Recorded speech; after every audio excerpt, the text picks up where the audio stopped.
আহ আহ আহ কি করলি তোরা,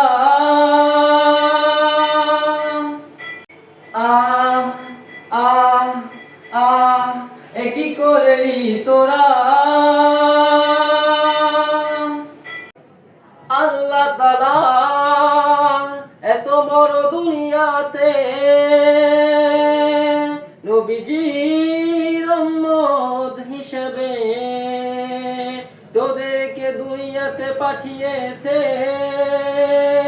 কেন ওই নবীজির উম্মত হয়ে 8 বছরের মেয়েকে তোরা দর্শন করলি, কেন 8 বছরের মেয়েকে দর্শন করলি।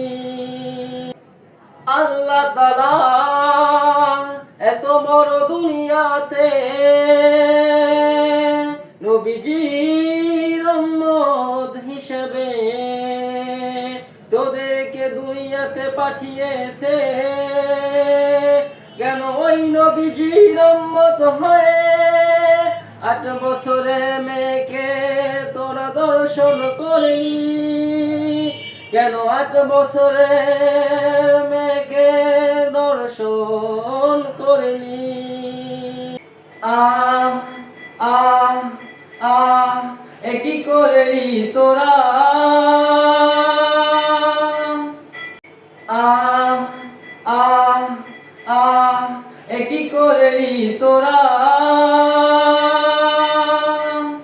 আরে তোদের কি একটু বিবেকে বাধা দিল না, হাইনার মতো থাবা দিয়ে নিয়ে যে দর্শন করলি। তোরা তো দুনিয়াতেও শান্তি পাবি না, আরে তোরা তো দুনিয়াতেও শান্তি পাবি না। ওই নবীজির সামনে আখিরাতের দিন তোরা মুখ দেখাবি কেমনে, তোরা তো আখিরাতেও শান্তি পাবি না, আরে তোরা তো আখিরাতেও শান্তি পাবি না। আরে তোদের কি একটু বিবেকে বাধা দিল না, হাইনার মতো থাবা দিয়ে নিয়ে যে দর্শন করলি।